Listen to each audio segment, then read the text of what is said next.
Dan, what's the state of the UK right now? Post-election, it's pretty screwed up. As you know, I attempted to run for, I didn't attempt, I tried hard to run for office, and I got my brains beat in. And the last public talk I gave, which was a town hall in Forfar, I said all the things that they didn't want to hear. If the Liberal Party or the Labour Party, has any brains, they're going to follow this, and everybody's going to hate them. Well, they're following it. They said they wouldn't raise taxes, and all these things they said they wouldn't do, and they're doing them. Nobody wants taxes, but nobody wants to give up any services, okay? Everybody thinks that the aged and the veterans should get more assistance, but where's the money come from, okay? And so it's a vicious circle. And unfortunately, in the beginning, 2-3 months ago, the Labor government said these were 5 and 10 year plans. Now they're bellying up to the bar because under scrutiny, these are 10, 20, 25, maybe never plans. And you won't, well, you will, you're a young guy. But I mean, most people won't live long enough to see the changes that are implemented. And what's going to happen is after 4 or 5 years, they're pissed off and they're going to call for an election, okay? They have to have an election by some sort of statute in about 5 years.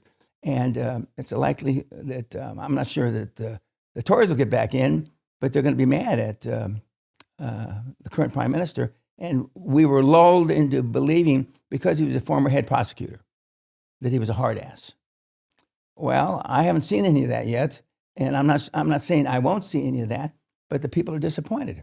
The people, have been another bait and switch, and he still has time to turn it around. But the only way he can turn it around, I'm talking about public opinion, is to change some of the edicts he's already made, that people are already upset about. And there's going to be a by-election in 2 years or whatever they call it. And that'll be really the test or the benchmark as to what people think about him. But if his popularity is at, I want to say minus 39, I saw someplace, and that he's got the worst popularity of any prime minister in the first 6 months. I don't know if that's true or not, because you don't know what's fake news and what's not fake news anymore. That petition got millions of signatures. Yeah. I was just going to bring that up. It got last time I checked, I had still about 2.5 million, and that's a lot of people to get to sign paper. That's a lot of people, and whether he pays attention to it or he's oblivious to it, I heard on driving back from London recently. I heard on the I think it was Jeremy. Okay, yeah. He was interviewing Boris. Right. Oh. Now, Boris was there to sell a book. Yeah. Okay? Yeah. But, I mean, he really roasted him. It was really a pretty good interview. Yeah. Much more aggressive than the normal British interview on BBC, for sure. And and Boris was pointing out the various things that he's done that, of course, Boris wouldn't have done. But Boris wouldn't have got elected if he said that what he was really going to do. And in the last town hall, which I got really roasted for in the newspapers, I said that, are the people up here in Scotland stupid, illiterate, or just brain dead? I said, the SNP hasn't done anything for us in 16 years, yet they're going to get reelected. Well, 121 of their seats didn't get reelected. The only 5 or 6 seats that got reelected, unfortunately, was one of them, which is what I was running in, their stronghold. But they've been saying the same crap for 15, 16, 17 years, and they haven't implemented it. Of course, nobody's held them accountable. This is the first accountability up here in Scotland that the SNP ever had. And if they hadn't caught all these people cheating, stealing, and all this other stuff, they probably wouldn't have got thrown out of office. So you really have to show somebody with a hand in the cookie jar to get unelected up here. And it's not much different down south. The English, this is the country of giving you the benefit of the doubt. Now, on a moralistic, humanistic, philanthropic point of view, that's great. But if you're running a business, you want to win. Pardon? If you want to win, yeah, correct. But if you're running a country, giving everybody a second chance, if we were at war, I've said for years and years and years, we'd all be dead. I find it very interesting now that the president of Ukraine was on TV, a Sky interview, and he said, it wasn't the first time he said it, but he he made it very clear that he would be willing to give up land to end the war. He would give up land so he could get, if he was guaranteed to be in the NATO. Okay. Before he said that was off the table. Okay, it's on the table. We're a couple of years into the war, so he's had time to reflect. But to me, that's a sign of weakness, and Putin's going to see it as a sign of weakness. And it's not a coincidence that Putin is putting on steam. He's bombing stuff, but that it wasn't bombing before. He's bombing their energy infrastructure, et cetera, to put the heat on them. And they're trying to take as much land back. So when they draw the line, Putin, Russia has gathered back as much of the land that the Ukraine has taken. But it's a shit show. Now, all this is happening because Trump's coming into office. Now, it has little or nothing to do with the Biden administration, the tail end of the lame dunk Biden administration. But as I would be doing, just like they're doing, the Democrats in America, they're trying to give credit to Biden's administration because he's going to be in office. If there's some sort of ceasefire, a real ceasefire, and there's some sort of, not pardon, but where the war looks like it's going to end, Biden will take credit for it and as his legacy going out. And Trump, when he comes in, will say the only reason this happened was because I'm coming in. Now, a lot of that's true because President-elect Trump is a wild card. You never know for sure what he's going to do. So I want to come to America. Okay. But back to the UK. Nigel Farage, a few weeks ago, said to me, and then Kwasi Kwarteng said the same thing to me 3 days later on this show, that the UK is becoming a far left socialist state. Do you agree with that? Yes.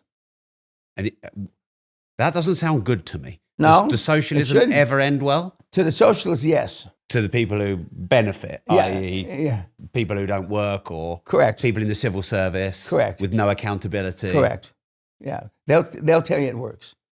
But for the other side of the coin, it doesn't. Because there's little or no accountability in a socialistic regime or reign. Now, some of the rich people I know say they're afraid to hold people accountable because then someday they'll be held accountable. I don't know. I'm not part of the establishment, I'm not part of that elite group that ostensibly runs Britain. But I know that they would not, under any regime, under any political party, want to be held strictly accountable. We, again, would rather be liked than effective. And that's kind of a British thing. And I said the last time you interviewed me, yet 160 years ago, we ruled the world with something called gunboat diplomacy. We rolled into the harbors, we shot a few shots across their bow, and either they acquiesced or we blew the cities apart. I'm not saying that's the right thing to do, but it certainly worked. And that's what built a lot of the empire. Okay. Of course, we have maybe 10% or 20% of the empire left. And I'm not suggesting you go, and we roll our Navy, which is undersized. We have the smallest Navy since the Crimea War. We have the smallest military since the Crimea War, et cetera, et cetera. But something's got to change. We've had, Britain. We've had the last 3 heads of the armed forces, one of which his name was Guthrie, say we couldn't fight anybody, which is, unless we went nuclear, and nobody wants that. I show at my recent talk, there's a film that's about 3 minutes long. It shows if, perchance, Putin would, by accident or on purpose, somehow bomb a NATO country, and NATO responded by adhering to the agreement that NATO has, it would take 42 minutes and 239 million people would be dead in Russia for the bombs, atomic bombs. Wow. From missiles, all these things that we have around. Okay, 42 minutes, 239 million people would be evaporated. Do you think we're close to something like that happening? Now, hope's not a strategy, but I hope not. No, I sure know. Because we're smart enough to know, we still remember Hiroshima and Nagasaki, only person's ever dropped knowingly atomic bombs on anybody was the U.S. The movie Oppenheimer, although flawed in some areas, pretty much showed what a shit show it was. But we don't learn from history. No. As humans, we're bad at learning from history. No, we are. And it's 80 years since when we did that. And of course, so as soon as the older generation have forgotten that and they've gone. Correct. Same mistakes. Yeah.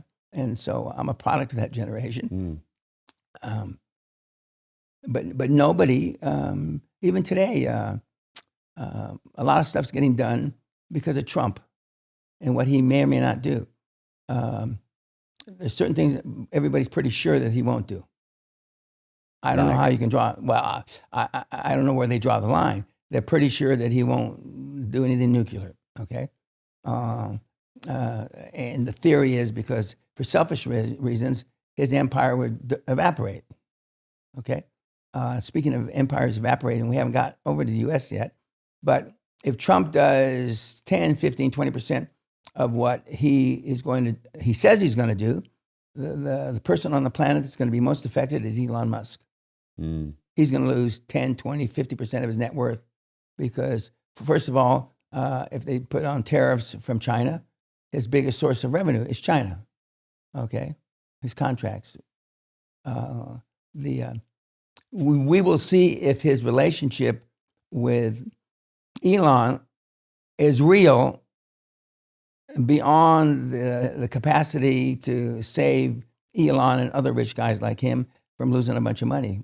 We'll soon be able to tell. And how well Elon will be able to stand up to that pressure of the shareholders, because nobody has more to lose when Tesla stock goes down, because he's by far the biggest shareholder. Okay, the same with Microsoft. Even though Bill Gates is not the largest shareholder anymore, he's certainly in the top 3 or 4 shareholders. I mean, his net worth will go down by the billions, if not the tens of billions.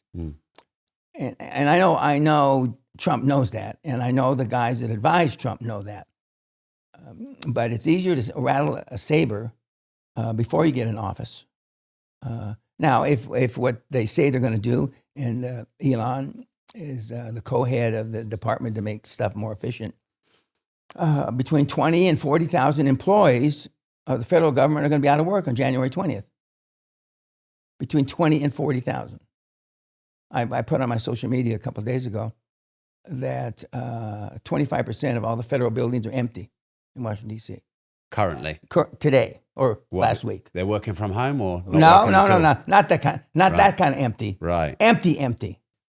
Right. Okay? I think it came in the New York Times or the Washington Post or something. And I said that the tsunami was coming.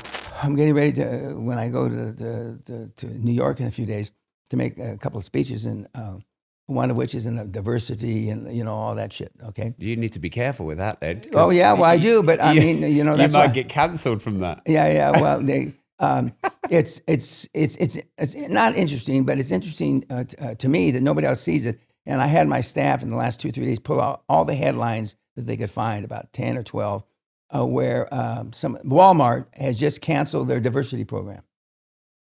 The biggest employer of human beings on the planet. They're not the only big firm that's done No, recently. many more have. Yeah. But and so a lot of others. So do you think the pendulum is swimming back? Oh yeah, absolutely. If you're good at your job, you get a job, and if you're not, you don't. You're fucked. Yeah. And the New York Times, maybe a month ago, said wokeness is dead.